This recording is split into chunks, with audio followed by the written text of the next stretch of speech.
बात आज से 50-60 वर्ष पुरानी है। भादों का महीना था। शाम के समय कीचड़ से भरे कच्चे रास्ते में खुद को संभालते हुए रोहित आगे बढ़ रहा था, क्योंकि कुछ देर पहले ही वर्षा बंद हुई थी। अभी तक आसमान में बादल छाए हुए थे, जिससे रास्ता देखने में भी परेशानी हो रही थी। रोहित अपनी पत्नी को लेने उसके मायके जा रहा था। उस समय यातायात की ज्यादा सुविधा विकसित नहीं हुई थी, केवल तांगों के सिवाय। वो भी बारिश के मौसम में कच्चे रास्तों में फंसने के डर से बंद रहते थे, तो लोगों को पैदल ही लंबे और कीचड़ से भरे रास्तों को तय करना होता था। बारिश के कारण उसको काफी देर हो गई थी।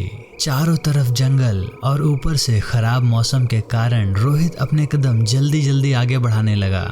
वो पहली बार उस गांव में आया था, इसलिए उसे मालूम न था कि बारिश के मौसम में उस रास्ते से आना मना था। अब गांव लगभग 1 किलोमीटर दूर था कि तभी बारिश हल्की फुहार के रूप में प्रारंभ हो गई और अंधेरा भी गहराता जा रहा था, क्योंकि भादों का महीना अपनी गहरी काली रातों के लिए जाना जाता है। रोहित को काफी तकलीफ हो रही थी चलने और रास्ता देखने में। बादलों की गड़गड़ाहट, हल्की बारिश, बदलते हुए हवा के रुख और सियारों के रोने की आवाजें माहौल में डर को घोल रही थी। जो कुछ देर पहले खुश मिजाज था, उस युवक के जहन में भय की लहर दौड़ गई। तभी अचानक पीछे से आवाज आई, रुको। कौन? रोहित ने तुरंत मुड़कर देखा। मैं पास के ही गांव का हूँ, लेकिन तुम इस समय यहाँ क्या कर रहे हो?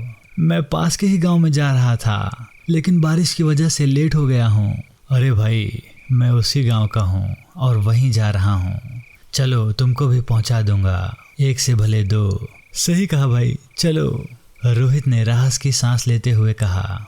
हाँ भाई, चलो, आगे आगे चलता हूँ, तुम मेरे पीछे पीछे चलो।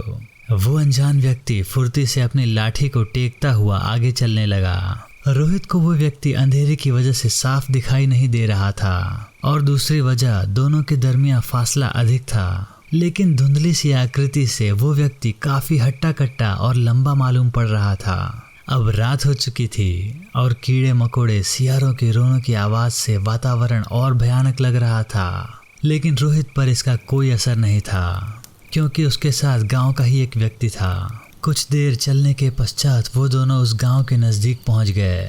लेकिन अब दोनों की मुश्किल और बढ़ गई थी, क्योंकि उस गांव में पहुंचने के लिए एक नाले को पार करना पड़ता है, जो गर्मियों और सर्दियों में सूखा पड़ा रहता था, जिससे रास्ता था। लेकिन अब उसमें बहुत पानी था, जिसके कारण उसका बहाव काफी तेज था। रात में उस नाले के पानी की तेज खरखराहट की आवाज और भयंकर बहाव किसी भी तैराक के इरादे कमजोर करने के लिए काफी था।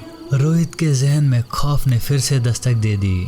डर से उसके पांव वहीं ठिठक गए। लेकिन वो व्यक्ति बिना डरे आगे बढ़ा जा रहा था।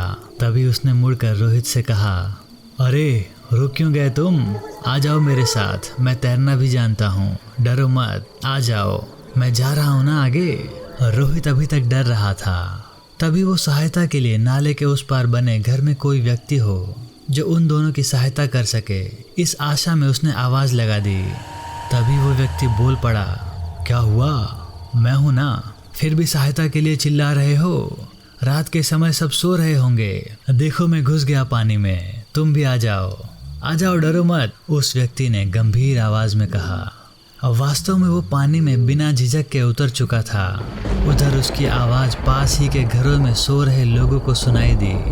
लगता है कोई नाले के उस पार है जो सहायता के लिए बुला रहा है, चलो जाकर देखते हैं। सहायता के लिए तत्पर एक व्यक्ति ने कहा, कहीं कोई भूत तो नहीं है जो हमें सहायता के लिए आवाज देकर छलना चाहता हो? चलो, ये तो वहीं जाकर पता चलेगा। सब अपनी लाठी और लालटेन लेकर उस नाले की तरफ निकल पड़े। तब तक रोहित उस व्यक्ति के कहने पर पानी में उतर गया। आओ, मेरा हाथ पकड़ लो। हाँ, लो, चलो। रोहित ने पानी में आहिस्ता उतरते हुए उस व्यक्ति का हाथ पकड़ते हुए कहा। वो दोनों पानी में कुछ दूर चले ही थे कि उधर से गांव वालों ने आवाज लगाई, कौन है? हम लोग आ चुके हैं, अगर सहायता चाहिए तो आवाज देकर हमें बताओ। रोहित ने उनको आवाज देनी चाहिए, तो उस व्यक्ति ने उसका मुंह अपने हाथों से दबा दिया। क्या हुआ? मैं हूं ना तुम्हारे साथ, फिर क्या जरूरत है किसी और की? उस व्यक्ति की बातों में गुस्सा था। और उसका सारा शरीर बात के दौरान कांप रहा था। उस व्यक्ति ने रोहित को तेजी से खींचते हुए नाले के तेज बहाव के बीचों बीच ले जाकर छोड़ दिया। रोहित गोता खाने लगा। ये क्या कर रहे हो? बचाओ, मैं डूब रहा हूँ। उस व्यक्ति ने उसका हाथ पकड़ लिया जिससे वो बच गया, लेकिन इस बार उसकी पकड़ में अंतर था। रोहित को उस व्यक्ति की पकड़ ऐसी लगी जैसे उसका हाथ किसी नुकीली धातु से बनी चीज में फंस गया हो। रोहित के होश तब ठिकाने नहीं रहे जब उसने उस व्यक्ति की बातें सुनी। तुझे क्या लगा मैं तुझे इतनी आसानी से बह जाने देता? आज तेरी बलि चढ़ेगी मेरे हाथों से। तू मेरा शिकार है।